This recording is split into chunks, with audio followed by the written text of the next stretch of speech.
I was once a huge fan of the BlazBlue franchise. My favorite characters throughout the series were Noel Vermeulen, Maki Tionania, Ranga the Blood Edge, and Yuki Trumi. There was also an anime based on the show that I would watch every Saturday on YouTube called BlazBlue After Memory. Alter Memory. Now, a lot of people really don't know didn't like the show as it had somewhat of a poor grasp of source material. But I liked it because of how the character designs were awesome. Speaking of BlazBlue, sometimes I would go out and visit my dad on the weekend as he wants to spend some father and son bonding. I always go downstairs and play on the PS3, which of course had the BlazBlue game. My favorite game of the series was Continuum Shift. Now, in regards to BlazBlue, my childhood of the game would shatter after I discover a dark episode of BlazBlue, Alter Memory, which I found oddly terrifying and sad. This all happened in 2020, and it was June 19th, my last day of 11th grade, before I move on to the 12th grade. On the weekend of June 26th and 28th, my dad invited me over to his house to spend some time with him. After the following weekend, I was visiting my terrible shows and episodes wiki when I saw that a show that caught my eye was entitled BlazBlue After Alter Memory. I decided that I needed some information about this show, for example, a trailer that would show what the show is about. When I searched the name of the show on YouTube, I found the video showcasing the complete series. I watched it to see if it was terrible or not. After I watched the series, I found it to be a good anime. I would respect everyone's opinion on the show if they hated it. A few days later, I created a video on Vidly stating my review on the series. I will not tell you my Vidly account because I don't want to. A few days later, I was told that there was a missing 13th episode of the show. Before I could reply to my comment, my dad came into the room and got me a super early birthday present. From what I could tell, it was a DVD of all 13 BlazBlue Alter Memory episodes. That comment was right. There was a 13th episode in the series. I thanked my dad for the present and put the DVD into the PC. I decided that I would rewatch the first 12 episodes before the 13th one. When I started the DVD, it worked completely low budget, as if it was just a white background with some text. I pressed play and all the episodes shown were completely normal, except for the 13th episode. The episode began as usual. It all started with a cold opening that had Konoyo trying to have an iron Tanger hunt down hazmat suit, but by the way, this was an English dub. The intro played was just the vibe of it. I saw the title of the episode was called Depressed. This confused me. I wonder if this episode was going to talk about the effects of depression. I watched it for the good view, and the episode started with Ranga hanging up what appeared to be a birthday decorations. The birthday party that happened to be for Tusbaski, one of the characters in the show. Noel then came into the room and asked Ranga who the party was for, and Ranga described it, and Noel asked if she could invite Makito for the party. Ranga got confused for a moment and said, no, I don't think you got the memo, but Makito died last week. The true story, not even joking. Noel began to grow a tear from his eye, presuming that she was going to cry, but Noel said, but why? Ranga replied with, well, no, Makito was hunted down by someone named Kagura, and when someone dies, they can never come back. Noel then started to really tear up, and then she screamed so loud that it shot down the earth while it happened. Noel then proclaimed that she was not going to attend the party anymore, and then she walked out of the hall and headed back to her house. She slammed the door and waited on the couch to cry.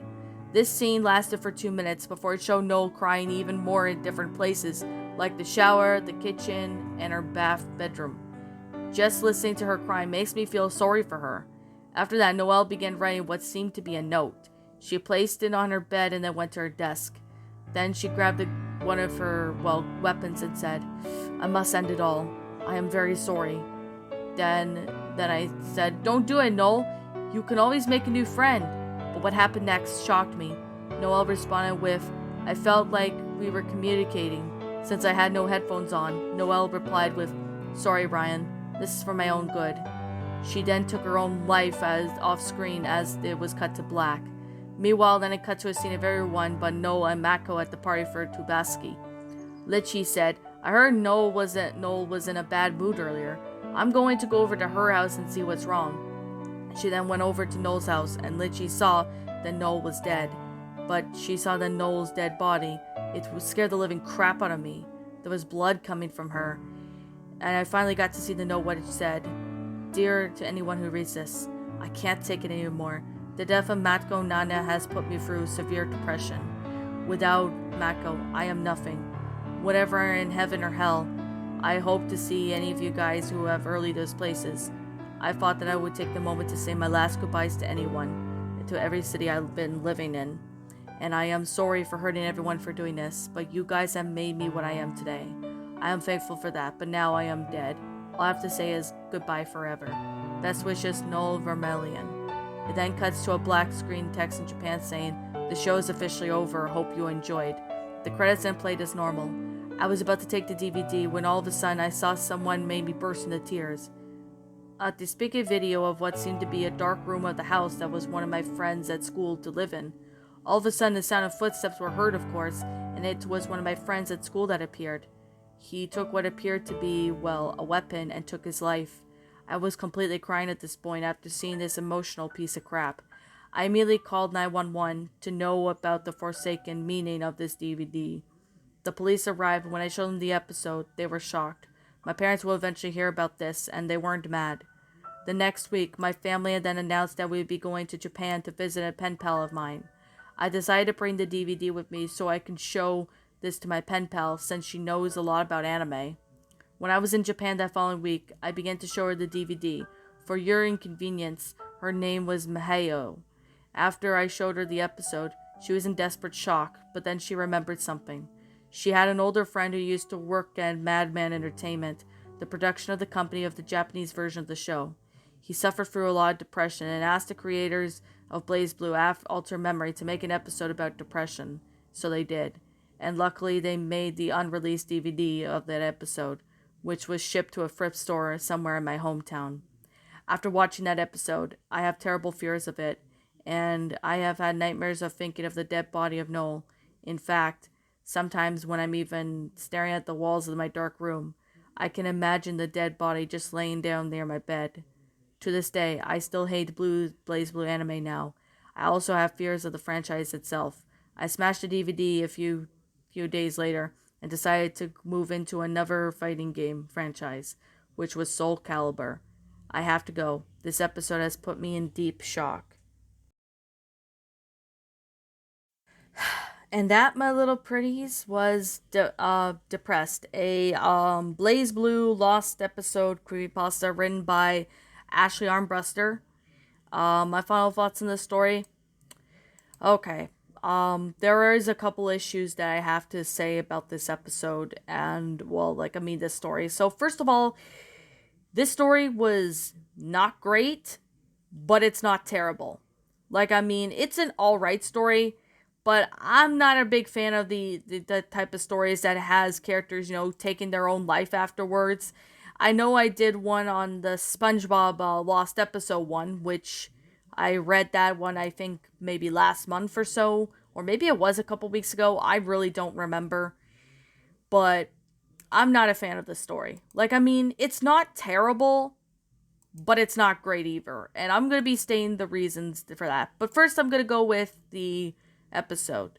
Now, the ending somewhat sounded a little cliched with, the protagonist destroying the DVD afterwards.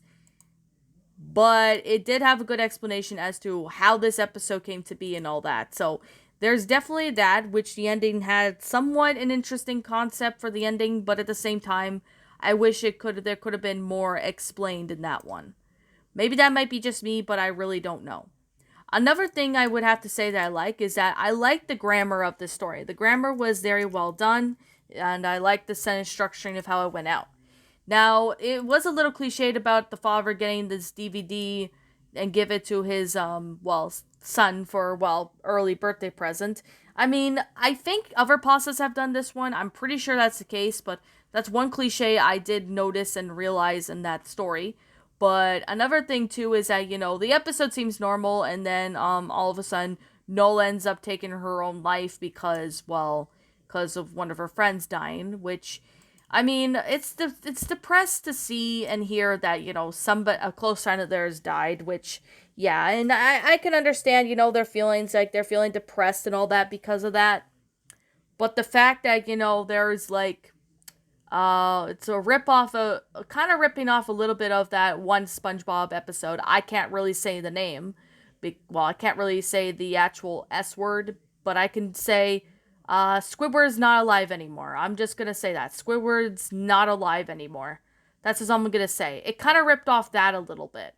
Like, I'm noticing that it kind of ripped it off, but I would recommend the author not to rip off other stories like that because, to be completely honest, like, I mean, it's not terrible or rip off, but, I'm not saying it's a complete rip off of it, but I would recommend not to, rip stories off like that. At least that's just to me.